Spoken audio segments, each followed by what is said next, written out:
They could, it was as though the energy that I brought to my poems, and that's my goal with writing this book, The Adventures of Runnergirl, because I want people to feel it. I want people to feel the power of transformation. I want them to feel the power of hope. In December of 2014, I really pushed myself a little too hard with running, and my left knee blew out. I wasn't cross-training. I wasn't strength training. I just pushed myself to PRs.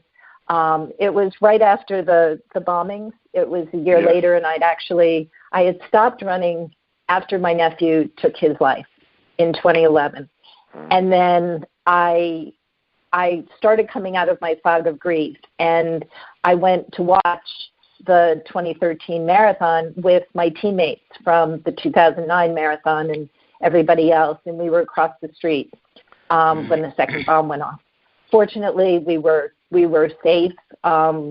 We had to evacuate, but it was a traumatic event, and I started back running after that, but I went overboard, and so my left knee blew out. And so, like a dog with a tail between its legs, I went back to the Post-Polio clinic, and he said, "I told you shouldn't have started running in the first place." And God bless him.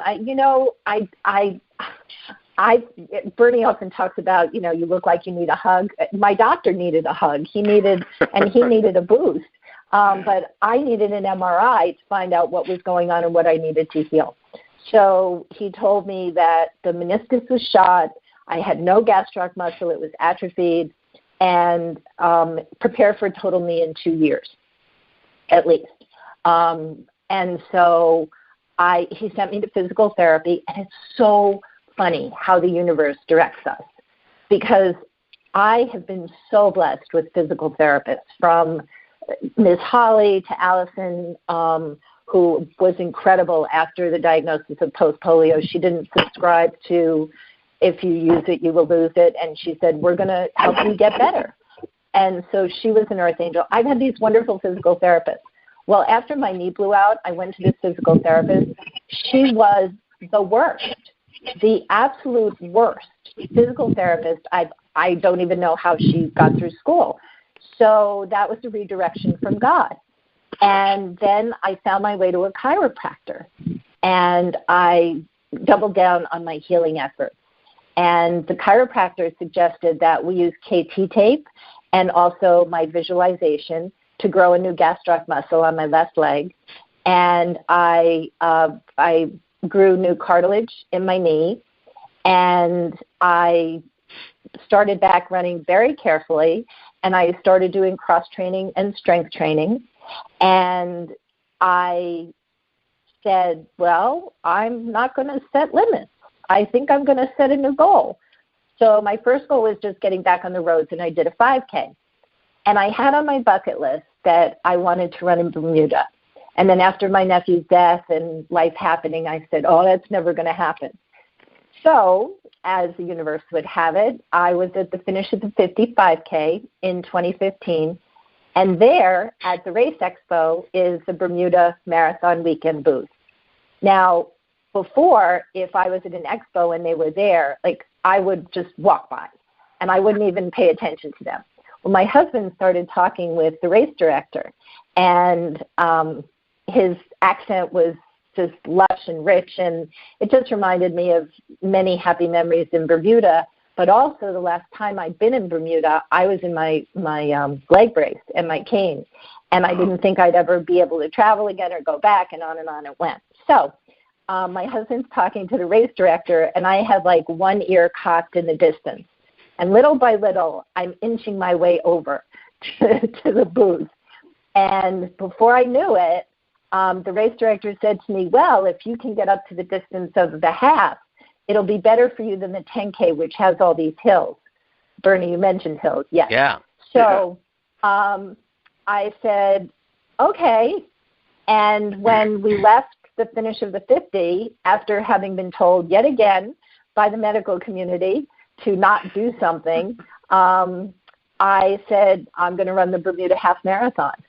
And I went on and ran the Bermuda Half Marathon 2016, 2017, and 2018. And that's a big part of the Adventures of Runnergirl.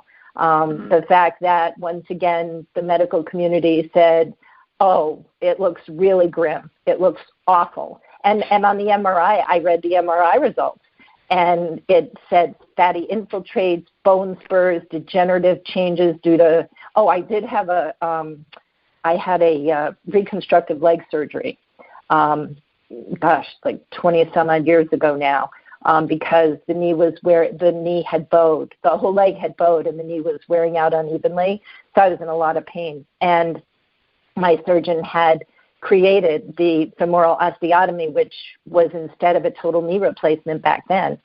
So I, was so grateful that I'd gotten as much life out of the knee as I had. But then I said, well, there are no limits. If you tap into that divine intelligence and you believe in your body's capacity to heal. And so I did. And there were really incredible adventures in Bermuda. And actually in 2017, my body collapsed about 3 miles from the finish line.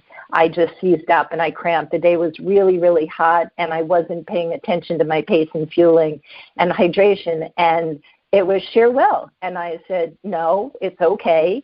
We're going to get to the finish line. And we met this beautiful Bermudian woman who came back and supported me on one side because I was listening to one side. And it was such a magical moment in comparison to when I collapsed from polio and my life had completely changed. It was almost as though it was like a redo. Only rather than all the trauma that followed that, there was a celebration that I was able to make it through, get to the finish line. And in the medical tent, as soon as I sat down, everything released, which was pretty incredible. And then I figured, well, I'm going to take a rest from half marathon. But then the race director said that he wanted me back, and he gave me an invitational entry. And so, yeah, Bernie, you know that feeling, right? So how am I going to turn down an invitational entry, right? I was easy Out Alper as a kid. Nobody wanted me on their team, and here the race director is saying, right. No, I want you to have a good experience. So I did it one more time, and now I'm on a hiatus from endurance running. Although, Bernie, I must tell you, my husband's going to be 70 in 3 years, and he said, I want to be like Bernie. I've got to run another marathon when I'm 70. Well, tell him to use Cape Cod because, as I say, it's nice and level. You don't have all the people cheering you on, but at least it's an easy run. The thing that got me was more the training, that you have to have time to get in shape to run the marathon. And that of itself is a lot of work. But everybody in town gets to know you. 2 things I got to tell you. One is, just while you're talking, I just looked at a calendar that Louise Hay made, and it's called I Can Do It. And, as you're talking, I think that's the message, if people want to accept it. I can do it. And that changes your life, when you have that feeling. And you're not afraid of being a loser, of failing. It's the challenge. I can do it. Absolutely. Bernie, can we save the second one when we come back? Right, We're going to take a quick break. I'm almost forgetting what it is, but go ahead. All right, keep that calendar in front of you. We'll be right back. Join Dr. Bernie Siegel on Mind Health Matters every week, Wednesday through Friday, 12 p.m. and 12 a.m. Eastern Time on Dream Vision 7 Radio Network. Bernie will draw from his inspirational personal journey, offering us special nuggets of his sacred wisdom. Listen in as Bernie reminds us to be fully engaged in life. Dr. Bernie Siegel's writings and the 12 books he's published so far reflect his passion to reach people struggling with all of life's challenges. His latest, A Book of Miracles, inspiring true stories of healing, gratitude, and love, is both riveting and belief-expanding. Bernie has produced wonderful resources for everyone, like 365 prescriptions for the soul, daily messages of inspiration, hope, and love, and faith, hope, and healing. Bernie's books also include those like Love, Magic, and Mud Pies, a great resource for parents, and delightful, loving stories like Buddy's Candle to help children of all ages cope with the loss of a loved one, be it a pet or a parent. To purchase Bernie's books, CDs, or DVDs, go to BernieSiegelMD.com. And while you're there, empower the mind, body, and spirit with Bernie's heartwarming articles.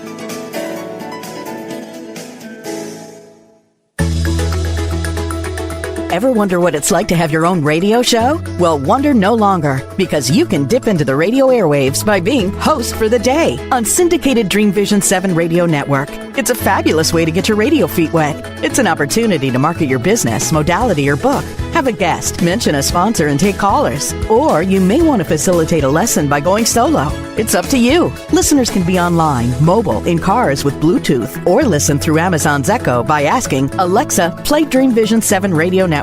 For more details, go to dreamvision7radio.com and click on Host for the Day.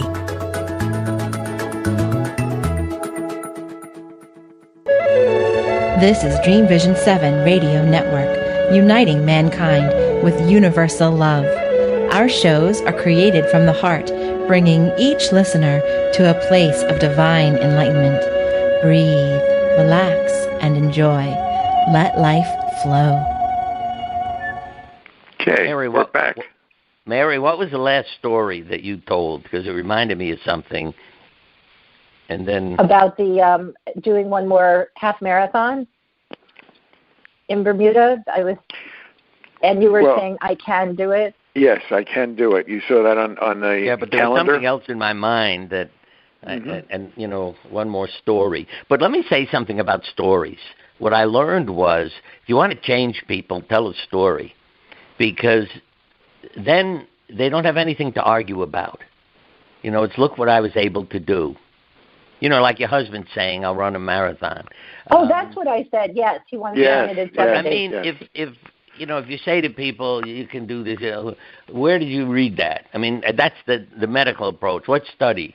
What journal was it in? Then they start arguing with you about, that's not a good journal. That was a poorly controlled study.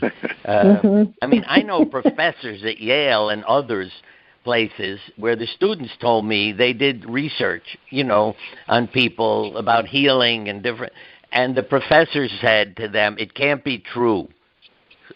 So they weren't going to publish it or let it be, their senior thesis. It can't be true. And the kid has the numbers in front of him and hands it to him. And that's when people would say, see, your study, what you're doing doesn't make sense. This didn't get published. And they don't know what's going on behind the scenes. So I would say to people, don't be afraid of the challenge and don't worry about statistics. It's you. And we're teaching. And, and from back in the 70s and 80s, we're a hell of a lot different place now when you think of all the books being written about feelings and genes and life and your body chemistry. And, now it's not crazy anymore because we have plenty of scientists who are putting it out there for us to look at and understand. And and you were doing it, Bernie. You were doing it before, it was really commonplace. And my nurse in early 1980s brought me a cassette tape of your talk and said to me, I was in a hospital with a staph infection and I almost lost the use of my right arm. And Beth Jordan was her name, and she said, you need to heal your life. And that's when I first heard of you, and then Tom and I went to see you at Harvard.